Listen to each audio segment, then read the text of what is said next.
Hello, everyone. It is so good to see you. Thank you so much for sharing this workshop with your friends too.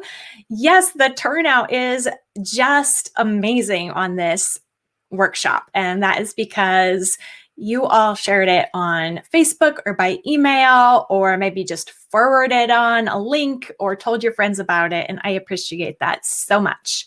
And the replay of this event will be available, and actually I'm just going to put it on YouTube after it's over, so it'll be easy to continue to share. It'll also still be available at this link as well afterwards. So if you've shared the link, that link is still going to work. And I am so excited because the daily card really is a strategy that helps us overcome our overwhelm and get done at home the things that we do need to do, the things that we actually need to focus on. And so today we're going to talk about some of the pitfalls of making a to-do list, some of the problems and issues that we run into, the things that trip us up and make us want to give up, and how we can overcome that and not fall into the trap of overwhelm, and instead see what's actually significant, what's our true priority, and walk in that. We have a lot to cover today, so I'm just going to jump right in, and I'm just making sure I'm checking that you all can see and hear me and that we're doing all right there. This workshop should go about 45 minutes, and then afterwards, I am going to send out the link with the replay, which will be this same link as well as the YouTube link, and then the slide PDF too. So if you are registered, you will get the email with the slide deck. And I know that there are lots of you here who have been doing a daily card for quite some time and have your own tips and tricks and wisdom to share. So as we go along, I would love for you to share those in the chat. The chat here is a hugely valuable part of the workshop and part of the perks of coming live. So do share your insights, your experience, your tips in the chat if you've been doing a daily card. Okay, so let's just dive in here. I will make the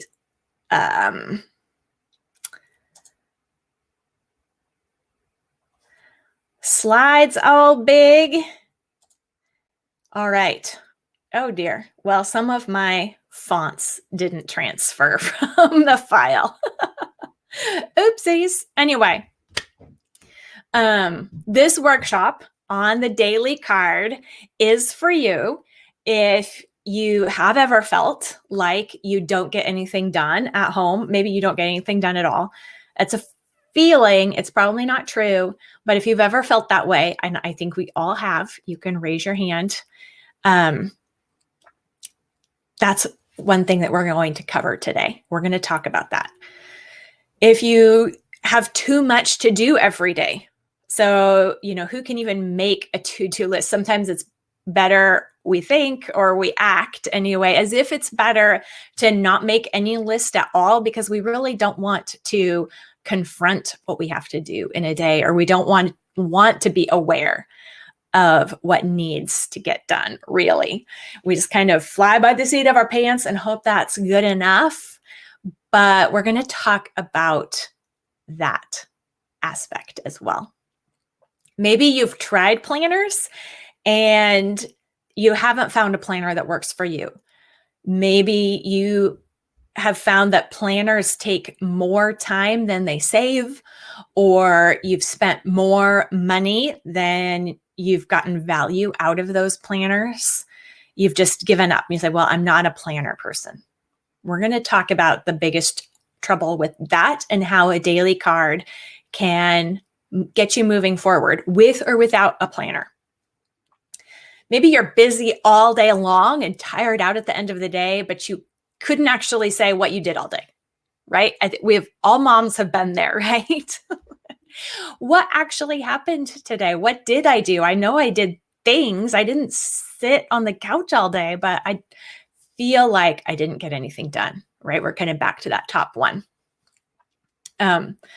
If you feel overwhelmed whenever you make lists, then you are not alone, but you have come to the right place, because we are going to start with that overwhelming list. We're not going to ignore it, but we're going to make it into a list that is targeted and focused and helps you beat back the overwhelm. And we're also going to talk about why that's important. All right. So what is a daily card then?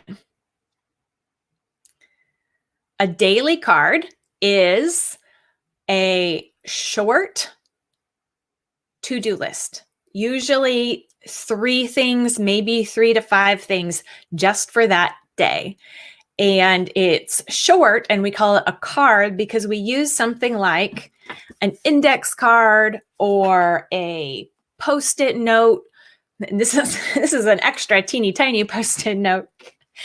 But it might be a box in your planner. If you are using a planner, there might be a section for the day of the week. Some people use a whiteboard. If you have a monthly calendar, maybe just the box for the day is your daily card. There are all kinds of options here, but the main point is that it's small. The boundaries, the actual physical parameters of the card remind us of the boundaries of the day, that we don't have infinite time. We have to function within a day. And so the daily card being small is a reminder. So when we talk about a daily card, we're not talking about keeping track of every single thing that you're going to do ever. We're actually not talking about tracking habits or tracking routines or all the steps in a project. We're talking about identifying, writing down, and following through on your most important things. That's what your daily card is for. Your daily card should have your top 3 tasks for the day. So then what is a task? And maybe it seems like that's kind of a funny place to start, but really this is identifying tasks and defining what a task is can be one of the major tripping points for us as we try to make to-do lists work. We have a problem with identifying tasks. So we need to get really clear even with what we are putting on this list in the first place. So let's talk about the definition. A task is a single action. One thing to do. If you have something to do that takes multiple actions to accomplish, it's a project. The best way to write a task on your to-do list is to start with the verb, and we're going to get to some examples. An action verb, something you can do. And it's not just something that can be done. When we write our tasks, starting with the verb, where you or we ourselves are the subject of that sentence. It could be a sentence and it makes complete sense as a complete sentence. Then it becomes easier to follow through on that task because they're written clearly. A lot of times what we have when we write our to-do lists are some vague impressions or big ideas or big projects or just a noun, a thing. And there's really, you have to think through and filter what actually needs to be done, maybe what you actually intended with that word that's on your list. And when you have when what's on your list is not specific and clear, it is really hard to follow through on it. And we want to use our list to make it easier for ourselves to follow through, not harder. So a task is one thing you can actually do. So here are some examples of good tasks. And you can see all of these start with the verb, and they're written, and we don't want to, I'm not going to turn this into a grammar lesson, but these are imperatives. They're written as commands. So they start with the verb, and the understood subject is you. You take out the trash. So the subject is the person reading it, you. Take out the trash. That's what you are going to do. It's very clear, and you can do that, and you know if it's done, and there's no ambiguity there. Same thing with wash all the dishes in the sink. When you add that prepositional phrase in there, that can help with clarity and specificity also, because you're not talking about washing all the dishes in the world. You're not talking about washing all the dishes in your house. And maybe even you're not talking about washing all the dirty dishes, just the ones in the sink. You know, we're making this specific, clear, and defined, and maybe even smaller than it needs technically to be, or maybe smaller than you'd like it to be. But we're getting very clear with the boundaries of the task with that prepositional phrase. Spend 10 minutes cleaning the bathroom. So we're going to talk about negative task examples, bad examples in a second. But this one is great because the verb here isn't actually clean. Cleaning the bathrooms is what you're going to do. The verb is spend. You're going to spend 10 minutes cleaning the bathroom. You're going to know whether or not you did that by the clock. The clock is putting a boundary around that task. We're going to talk about the negative example in a second, why you don't want to just put clean the bathrooms on the task. I mean, one thing, as we talked before, that's not actually one thing, right? Cleaning the bathroom. What counts? Counting our tasks, deciding whether or not something counts, is a huge part of our problem as moms. When we feel overwhelmed, we are often counting things we don't need to count and not counting what's actually important and significant and done. So we'll keep developing that idea of what counts as we go along. Here's another one. Finish hemming the skirt.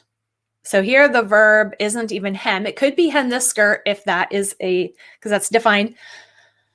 But, this one gets even more clear. I'm going to finish hemming the skirt. Maybe you started and didn't finish. Maybe you don't just want to hem a little bit. You actually want to go all the way around. So you're getting really clear on what counts as done. Weed the garden.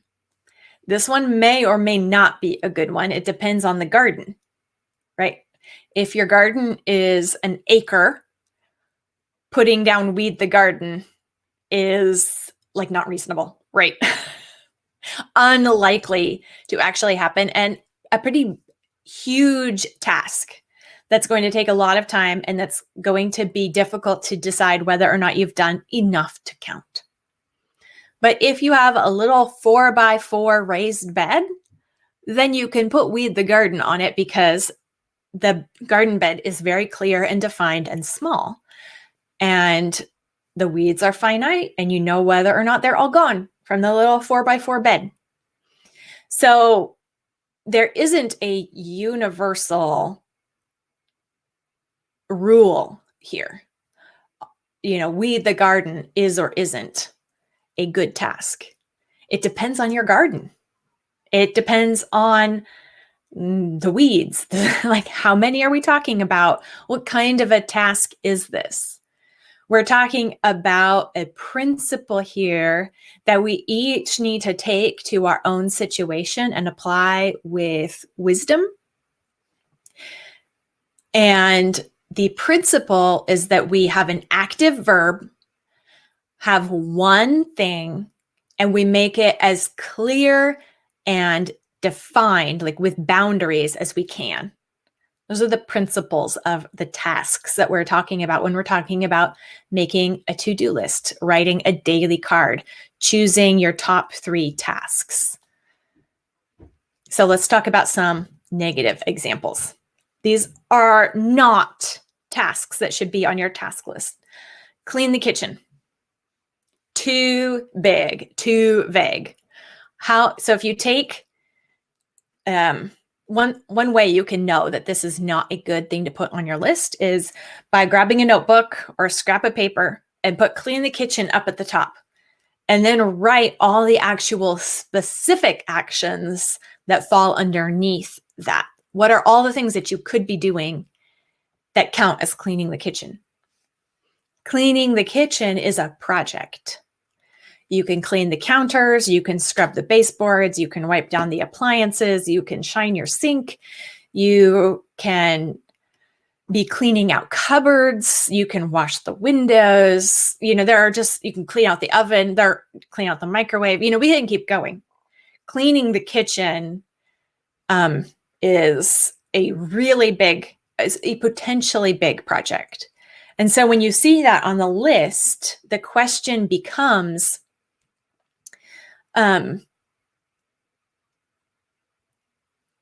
what did I mean by that? What am I actually trying to accomplish here? Am I doing a thorough all day long kitchen scrub down?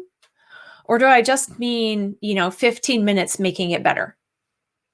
You want to get clear on what you mean and what you really intend to accomplish, and maybe get honest about what needs to be enough to count for you right now in this specific time. Sewing project. So a lot of times when we're just deciding, what do I need to do? We're thinking, what do I need to work on? And then we list nouns, things. But you can't do things. The things need to be a direct object with an action verb. And when we start looking for a verb here to match with this noun, we start to see that the project is that we need to get more specific with that project, right? Because is it finish the sewing project? Is it spend 30 minutes on the sewing project? Is it, there's one next step, iron the seams or whatever. What goes on the list should be a clear next step. Garden is the same thing. Garden's a noun. And maybe, if it was a verb, it's not a specific, clear verb. I'm going to garden today. You can kind of make a case for using it as a verb, but it's a catch-all that includes a lot of actual specific actions. And so one of the problems with having something like garden on there, where maybe you could make a case that it's a verb, is that how do you get started? Starting is often the hardest part. And when your task starts with a verb, then it's easier to get started because you know what you're supposed to be doing.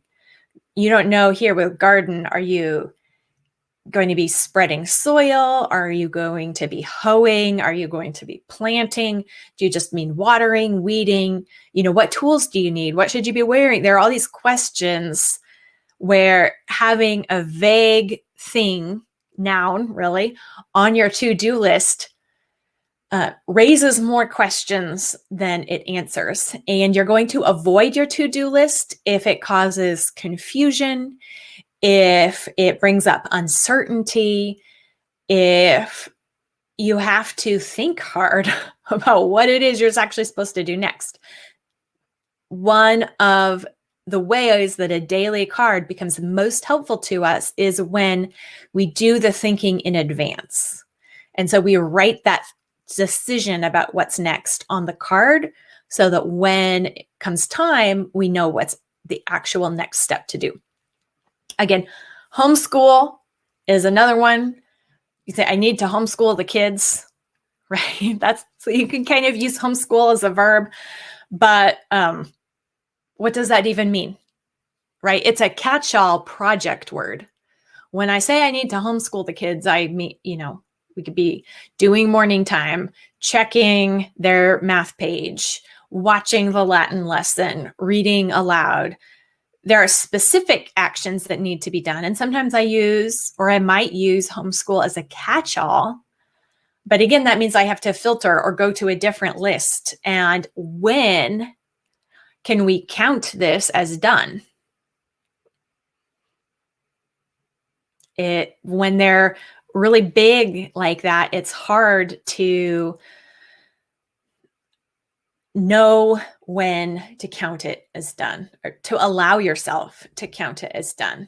And so you go into these internal debates on, is what I did good enough to check it off my list?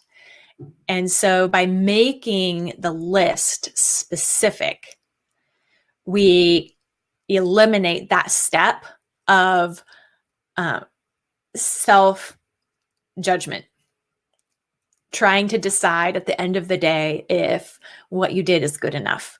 If using a to-do list means that you have to go through that process of judging whether or not what you did was good enough, that's going to prevent you from wanting to do it. There's just going to be a block there, an obstacle, because, ugh, who said, we just, why bother? So you want to make it clear and actionable. Okay, so we're going to go through 3 steps to make a daily card a short to-do list that works. Step 1, like always, is a brain dump. So a brain dump just means writing everything down. Anything that's coming to your head, write it down. In this case, everything you can think of to do. Now, I know that's overwhelming, but trust me on this, go with it, write it down. What are all the things that you could do? And this could take a while, right? Because we do have a lot to do. And once you get started, it often just keeps going. It keeps bringing up more things, or you realize that thing that I thought I needed to do is actually a project that has 6 or 8 tasks in it, and write all those down. So this is an ongoing step, really. You're going to start with the brain dump, but whenever you feel overwhelmed or uncertain, you're going to go back and continue working on just the brain dump. And an important thing to know about the brain dump is that this is a temporary in-between step. It is not an artifact. It's not your task list. It is brainstorming. So it's after it's done, it's garbage. So you're not committed. I think I'm getting ahead of myself on the slides. Okay. There is a lot to do. So as you start brain dumping, you're going to see there really is a lot to do. So if it feels that way, it's because it is. And because there is a lot to do, ignoring what needs to be done is not a viable strategy. Like ignoring it until you absolutely have to do it because now it's urgent in front of your face, or whenever it happens to pop up in your mind at the same time that you have time. These are not effective ways of working. And they're not going to leave us satisfied with what we did, how we used our days. But the other thing is that there is a lot to do, and that means that trying to do it all isn't a viable strategy. We're not making to-do lists or keeping a planner or writing a daily card because we think this is the missing piece that once I figure this out, it's going to allow me to get everything done. You're not going to get everything done with this system or with any other. Getting it all done isn't the point. Figuring out what actually needs to be done, what are the most important ways to spend your time, and then doing those things. That's what we're working for here.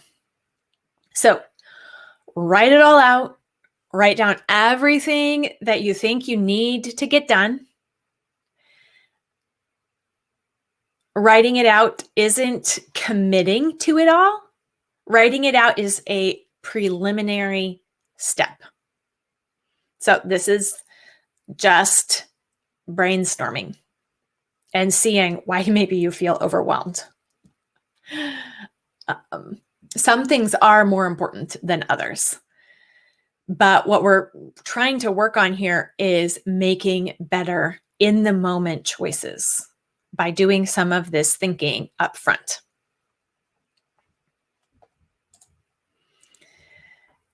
Now, we're going to move from that brain dump, which takes up at least a full page of paper, if not more. And then we're going to move it onto a tiny card. Maybe a really tiny card. As tiny as you can make it. It depends on the size of your handwriting. And what else you want on your card. I wasn't going to cover this in the workshop, but one thing I add to my daily card is actually writing out the date, because I found that I was losing track of what day it really was. So every day I write out the date just to help myself keep track of time.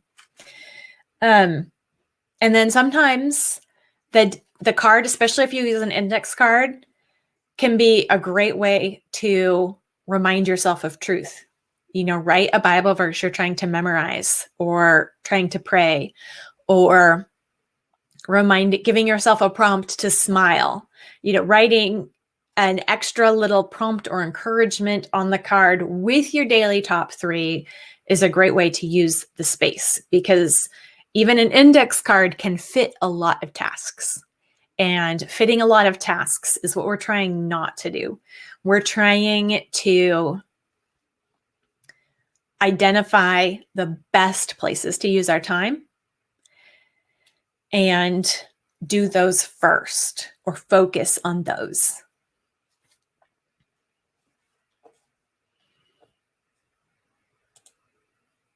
All right, so step number 2 is to identify what matters. So you have the brain dump, you have all those things, and your daily card is not actually your only list.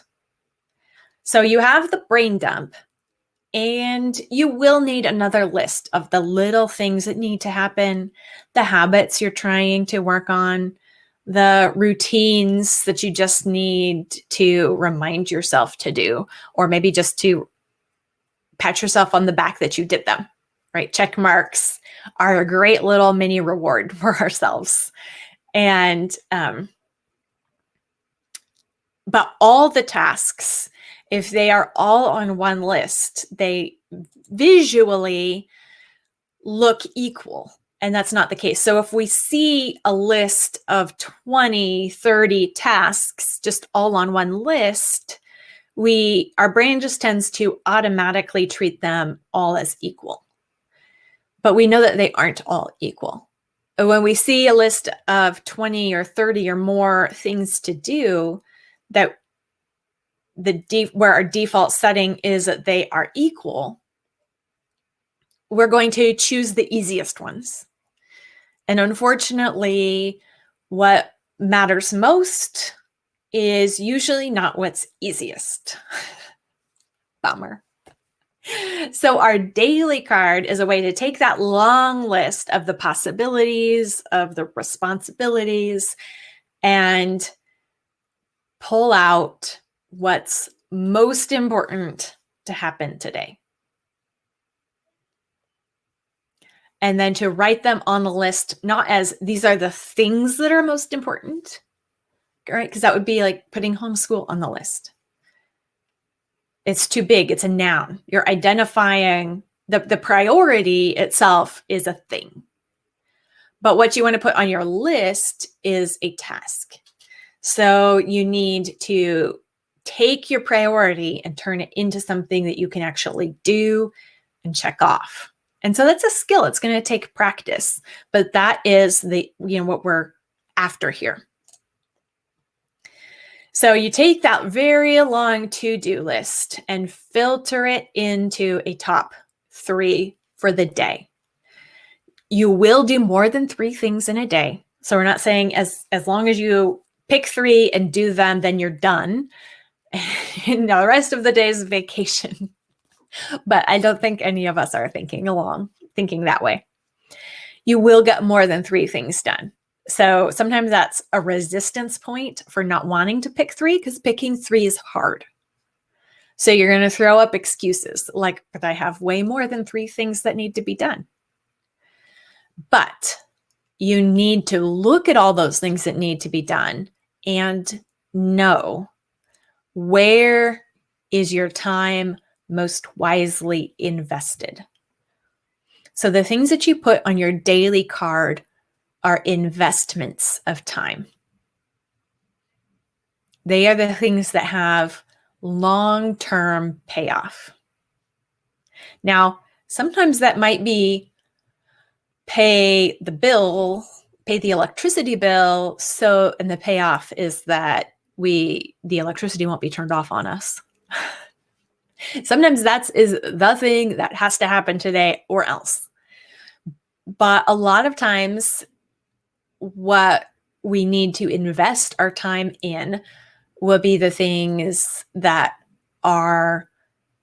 tend to be more vague and nebulous in our minds.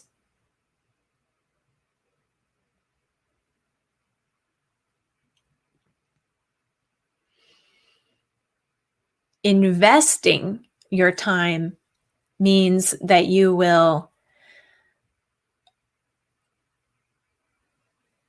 be glad weeks, months from now that you did that.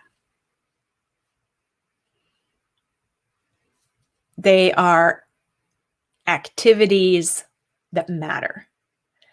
And so if you think about, what are my primary roles and responsibilities that I have? Okay, well, mothering or homeschooling. It's just really just a subcategory of mothering.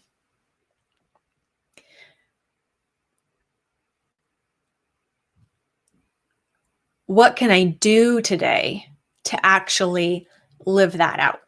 And not just an extra nice to have, but what do I really need to do today to fulfill that calling? These are hard questions that might take some time and thought and prayer to really start to figure out. But these are the kinds of questions that we need to be asking, because our general temptation is to put quick and easy tasks on our list because we want to check things off. And there's nothing wrong with it's great to check things off.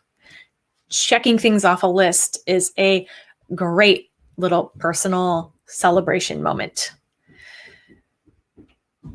But sometimes we turn to those easy check off moments to avoid really identifying where we ought to be spending our attention and energy.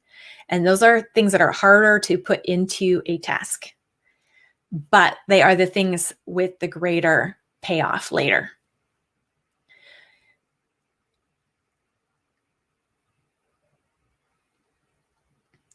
The other problem that we often have with our task lists when we make to-do lists is that we put the extras on our to-do list. Like, okay, well, I'm already going to parent my children, whatever specific actions your children need for, parenting. And maybe it's just meals. And sometimes, making dinner can legit be one of your top 3, either because your energy is low and you like that takes a lot of your time and energy and it needs to happen. Others, not so much, but it might be what you actually need to do because it means that you can eat dinner as a family, and eating dinner as a family is an investment of your time that's worthwhile. And that starts with making the dinner, which is a specific thing to do. It includes several, I guess it's a mini project. So you might want to break it down.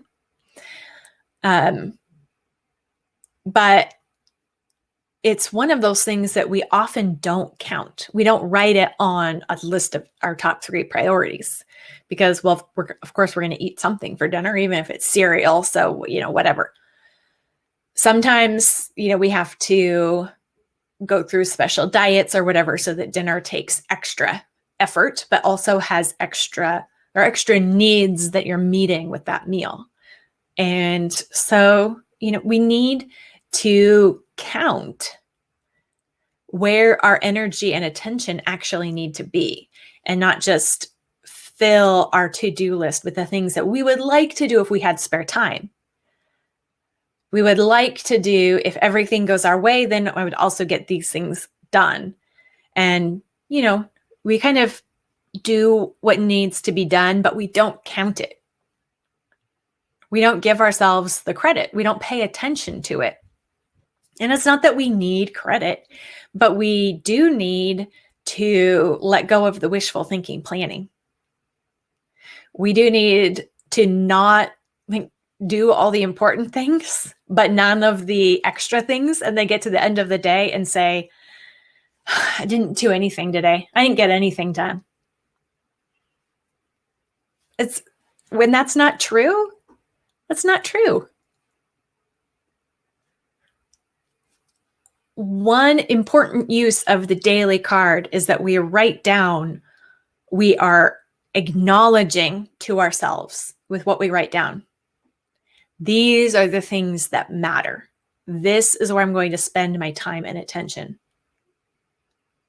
The extras go on an extras list. And when there's extra time, you can do them. But your daily card holds the things where these are the things that need to happen today. These are the ways that my time needs to be invested today. It's a different mindset shift.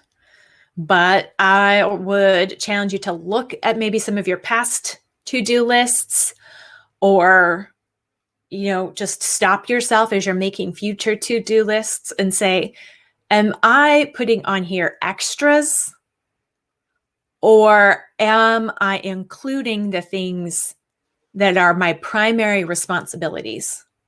And acknowledging, most of my day goes towards XYZ. XYZ are my top 3 priorities, and I'm doing them. And nothing else is getting done, but I'm doing XYZ. And so at the end of the day, I am satisfied, relieved, grateful that I could do those 3 things that actually mattered most. I like this quote by Matt Perman. He wrote, "We feel unfulfilled when there's a gap between what is most important to us and what we are actually doing with our time. You are satisfied with your day when there's a match between what you value and how you spend your time." And that's a great filter for our daily cards, for choosing our to-do tasks. Because if we are not acknowledging the things that are actually most important to us, then either we are filling our task list with the extras and saying, I don't get anything done, which is dismissing those important things, or we do all those extras and let the important things slide. And that's not good. So we need to know and acknowledge in writing every day what's actually most important to us, and put our priority, put our time, put our attention there. Okay, final step. And this is, again, just like brain dumping was the first step for pretty much everything. The final step for pretty much everything is iterate. So let me know if iterate is a brand new word for you. I know it's kind of an unusual one, but I love it. It just sums up the whole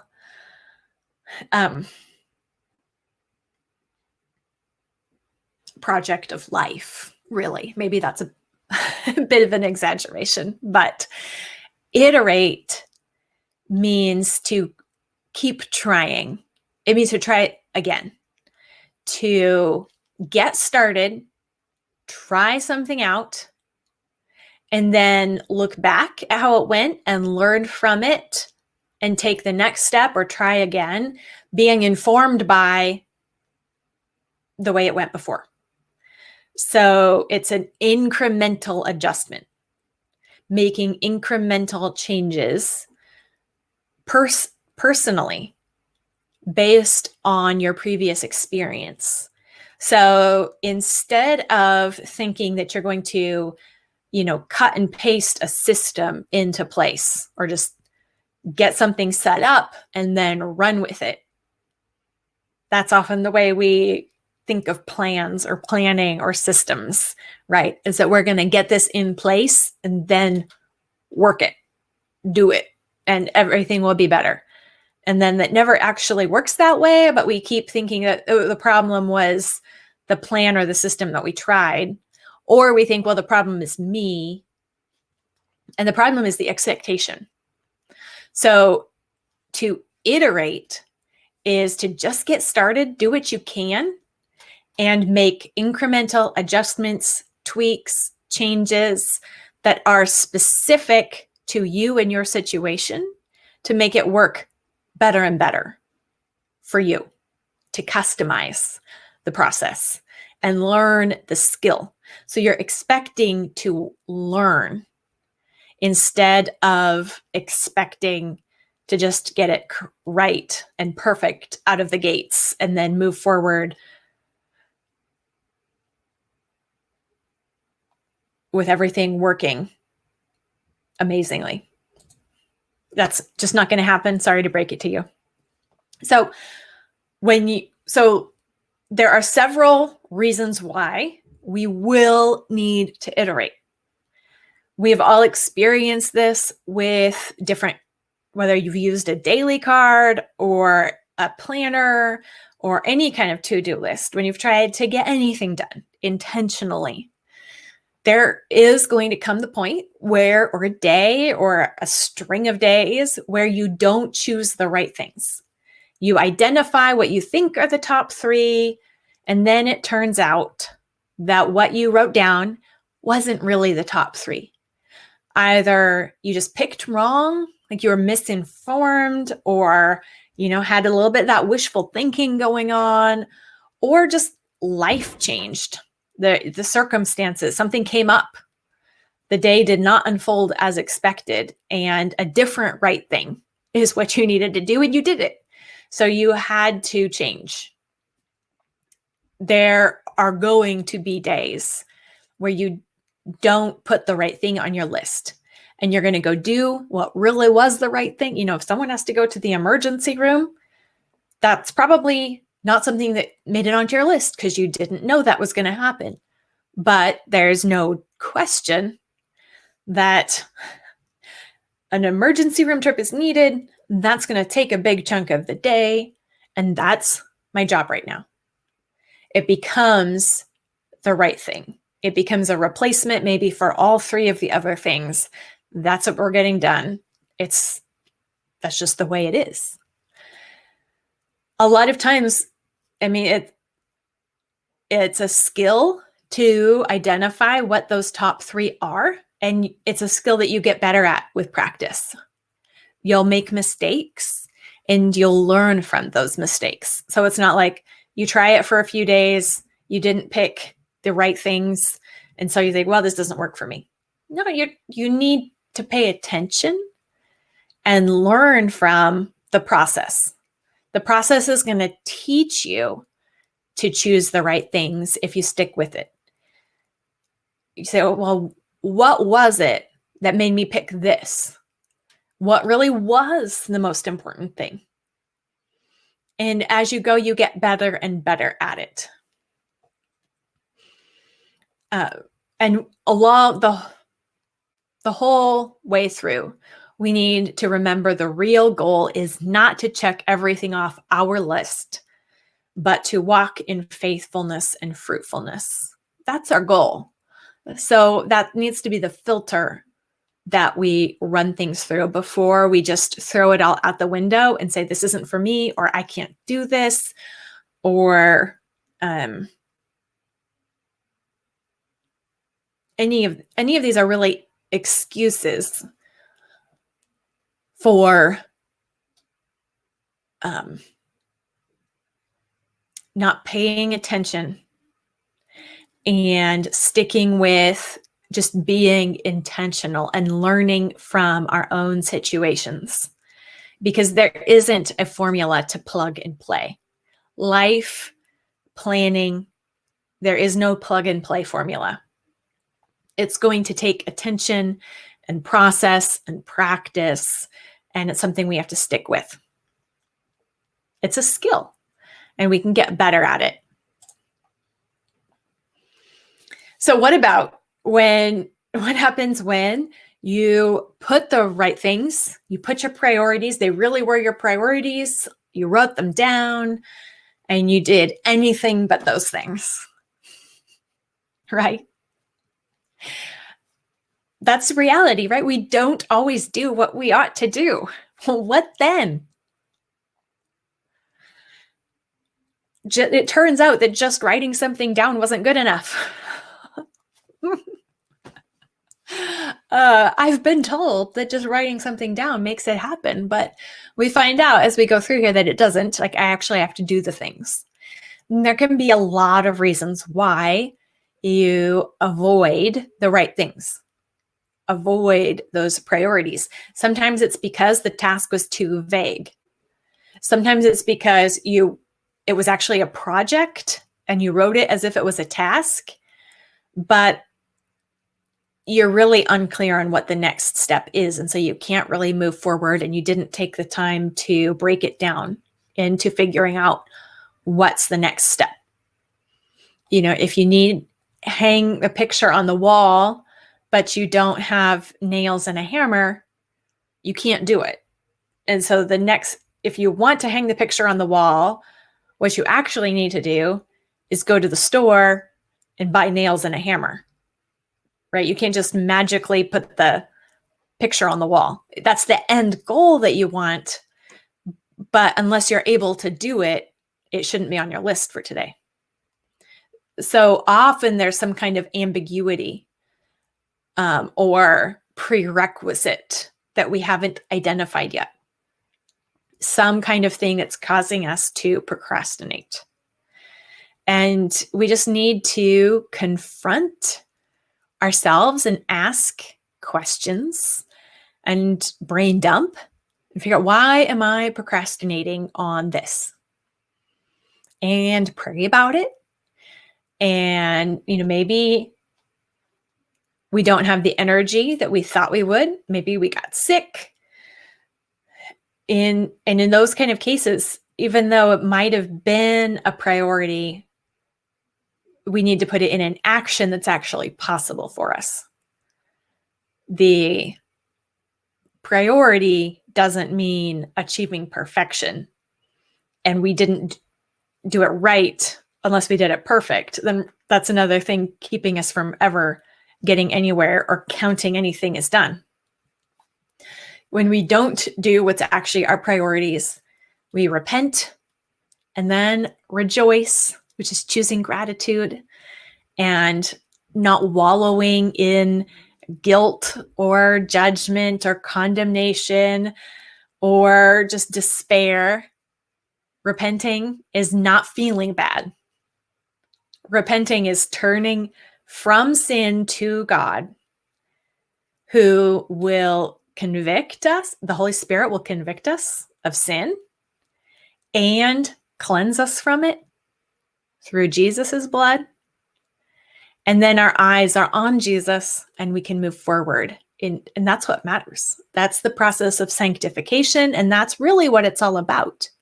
So if we are repenting and then rejoicing, which is obeying out of gratitude, that's going to happen on repeat.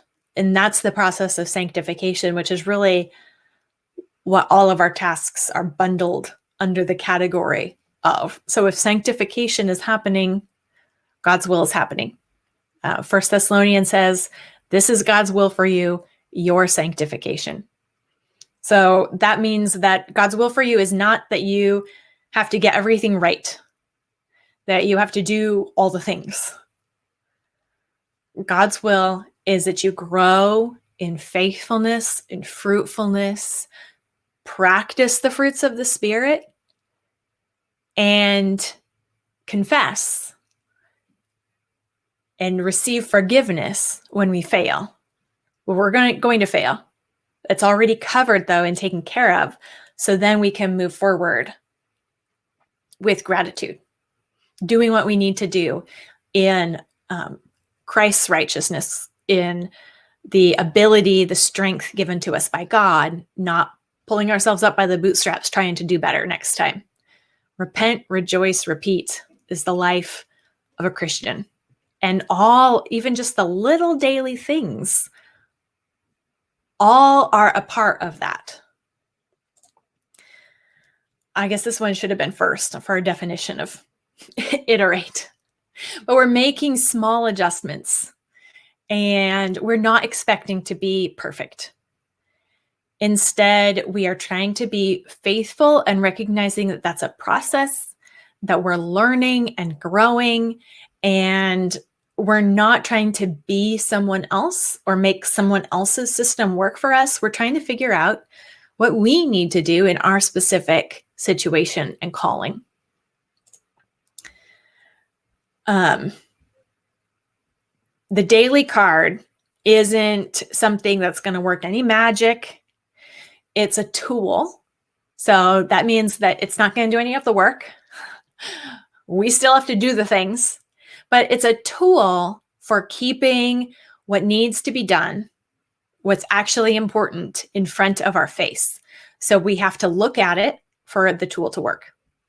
The list only works if you look at it. Writing it down alone isn't enough. And just writing it down isn't going to work most of the time. You have to write it down. You have to keep it in front of your face in some very visible spot. Look at it consistently throughout the day and use it to make the right choice. Use it as a filter, as a prompt for doing the right next thing. And figuring out what to write down and figuring out where to keep it and figuring out how to choose what goes on it and how to move forward in your priorities is a skill that doing the daily card helps you figure out and get better at. So it's not just, okay, I'm going to get the instructions to do a daily card and then do it. It's something you're going to practice. The goal isn't perfection, especially not perfection out of the gate. The goal isn't having a perfectly checked off list all the time.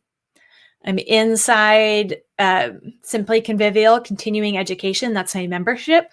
We have a community And we have weekly top threes that we share.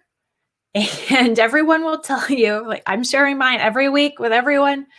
And a lot of the times, the three that I picked for a variety of reasons, they're not always checked off. You just make the next list. Like, okay, that didn't work. Why didn't it work? What should the next list be? And it's the same with the daily card. And we have a channel for daily card accountability. And it's the same thing there. You could choose your top three. And the goal isn't, have a track record of always getting them all checked off. That's not the point of accountability. The point of having accountability for building this habit is just the accountability of doing it, of putting in the repetition, getting the practice, making those intentional choices, and maybe getting a little feedback from others. Like, I don't know, those seem like projects maybe. Or I see you have the same thing on your list every day. What's up? And working through with conversation with people can be very helpful. So accountability the goal of accountability is having another set of eyes, is getting that practice in. It's not showing off or competing or getting it right every time. And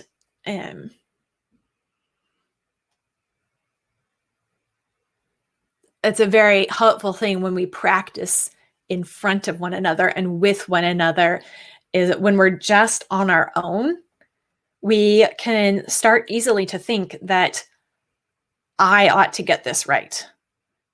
Everyone else is probably doing this just right, and I'm the only one who can't figure this out. And when we practice this with other people, whether that's in our community convivial circle, or you get a friend or two to say, hey, we're going to text each other, the picture of our daily card every day. And you can encourage one another and do that practice, because it's practice, repetition that's going to help you figure it out sooner. So don't let the lack of perfection stop you from continuing. It really is about practice. It's about trying it out, sticking with it, finding different formats or a different place to put it, or getting help and feedback, figuring out what your actual priorities are. It's a learning process. It's a tool that helps you learn what your priorities are and learn how to follow through on them. It's not a magic trick for getting all the things done. And this is what I like to say. I like to say, organize your attitude so you can organize your life. Sometimes we think, well, I need to organize my life first, and then I'll feel better about myself, or then I'll feel better about my life. I will be cheerful after I get everything together. And that actually isn't the way it works. We need to organize our attitudes. We need to organize our attitudes about what we can get done in a day, and not be resentful of our commitments, our actual responsibilities that actually do take up most of our time. And so having a daily card can be a great way to work towards an organized attitude, because you're identifying what actually matters. But when we make a to-do list, that's what we want to get done, and then we don't have time to do those things because, we have actual important responsibilities, a calling to live in faithfully, then we can start to feel resentful or bitter or just sad because we didn't do the things we wanted to do. And that's what we're focusing on, because that's what we're writing down and putting in front of our face. If we identify our priorities and the things that are an investment of our time, then we can see that we're doing those, that we are putting our time there, and recognize that it's okay if there wasn't time for extras. And it's okay if there wasn't time for folding the laundry. We're just going to give that up right now because there wasn't time for it. I did these more important things, and folding the laundry at this point in time isn't an investment of my time because of this, that, and the other thing. And you can make those judgment calls with more confidence and end the day more satisfied because you know that your time is going to what's important, and you're recognizing that and acknowledging that to yourself in writing. So because the daily card is a practice, we are going to do a daily card challenge. And there's kind of a mini challenge, and I think most of you got the checklist. I will send it out again with the slides, but everyone, there is a free 5-day daily card challenge that you will get as a follow-up if you are not a member. But for the members of our Simply Convivial Continuing Education area, we are going to do a daily card challenge for the whole month of May to really build this habit, to get the practice, to do those iterations, to figure out what works for each one of us in our specific situation, and cheer one another on and work through different ideas. I am actually redoing the Work Your Plan module all about your daily card. And just FYI, for anyone who has Work Your Plan or is in membership, any of those modules can be done in any order. So in May, we can review that module of the daily card, whether or not you've done any other modules in that course. But I'm redoing it with more examples because as people have been putting it into practice, they've shared pictures and they've shared what works for them and what hasn't worked for them. And so I'm going to rework that module to reflect the options and the ideas. And, we can work from the principles, but then get ideas for actual practical implementation from one another. And like, oh, I didn't think about doing it that way. And try it out and say, well, oh, I thought that this was the only way. I had to have this and that piece for it to be right. No, there are all kinds of ways for this to work. It's just keeping a short list of your actual priorities in front of your face. How could we do that more and more, better and better, again and again? That's what we're going to do with the daily card challenge. And it'll be for the whole month of May for members. And there will just be a 5-day quick challenge for you to just get started with the practice. If you aren't a member, that's free, because I do think this is a attitude shifting practice that helps us become more effective in our life. And what we need are effective Christian mothers and homemakers in the world. Amen. That's what we need for kingdom growth and Christian families to be formed. The home is an important place, and there is important work to be done in the home. And sometimes that includes clean bathrooms, tasks that don't get a lot of limelight or glory, but they are important because they are building up people and community. So I think that this can be a tool that will help homemakers, mothers become more effective in their roles. And it's flexible so that no matter what your specific needs or situation or callings are, this can help you get clearer and take the right next step. It's not a one-size-fits-all system.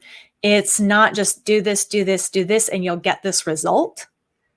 A lot of times that's what we're looking for when we go for a planner or some kind of organizational system. We just want to plug and play. We just want to install this habit or this practice or this tool, and then it'll all be easy. But it's not the way the world works. And so that's just going to end up having us spin our wheels and, think that there's something wrong with our situation or with us when it was the expectation that was wrong. So we need to figure out those practices and the principles that we can use to see real progress in our own lives. And I think that the daily card is one of those tools. So if you feel frazzled and frustrated, if you feel scattered, overwhelmed, like, you just can't keep track of it all and no one understands and I don't even know what I should be doing, if you feel stuck, then that is what Simply Convivial is here for. It's to help you. We all are there at some point, and we all have been there at some point. We all will be there again at some point. And the community is there. The instruction, the courses are all there so that we have those next steps laid out in a way to work through our situation, figure out those expectations that are out of line, put them in line with truth, so guidance, courses, instruction, and accountability, community, discussion, not one size fits all, but figuring out for each one of us what we need, because we need to grow in faithfulness and fruitfulness. That's not just, I'm going to get organized, check that off my list and move forward. It's, I'm going to continue. I need to become more faithful. I need to become more fruitful. Unless I'm being intentional in those areas, I'm not going to be faithful or fruitful. It's my attention and effort needs to be where God has put me and where God has called me. Always. And that's faithfulness. And that will result in fruitfulness. So the daily card challenge. If you're a member, the daily card challenge will have 20 spots on the checklist. The free one is going to have 5 spots, and make 20 hearts on it instead, because we do hearts for check boxes. So the free one has 5. Feel free to make it a box and add 20. We're going to do 20 daily cards in May. So again, not perfection, May has 31 days. It's not 31 checks. 20 checks in May, because we're not going for perfection. We are going for practice, for quick iterations, trying out lots of things, sticking with it, for getting some momentum with the habit. And all written cards count. This is true on the free one too. If you get the 5-day daily card or challenge, if you've written it, it counts. It doesn't matter if you checked any of the things off. If you wrote it, it counts. Some of you might have a problem with that. And if so, you can email me and we'll talk about it. And we're definitely going to be talking about that in the weekly mentoring sessions. So inside membership, every week on Thursdays, we do a live call. Well, it's kind of like a mini workshop, just like what this is, except no slides. But we talk about some aspect of the monthly challenge. And this time it's a daily card challenge.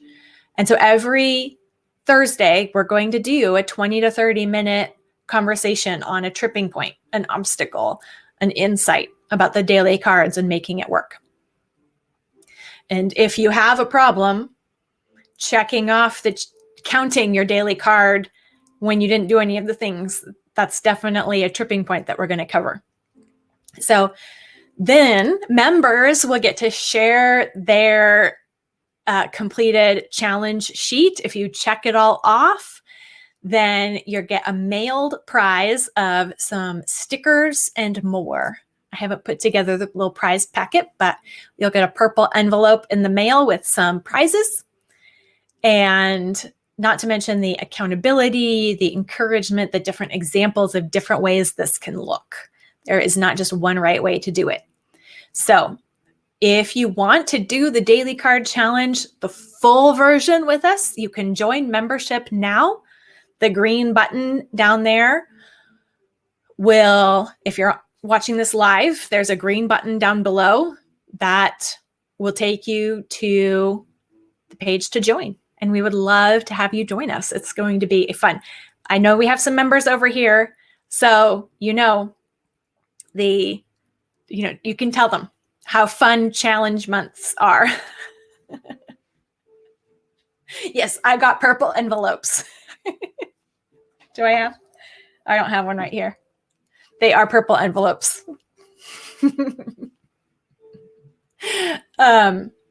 The challenges are always a lot of fun, and there's a lot of energy that helps build the habit. And it's the habit that's going to make a difference.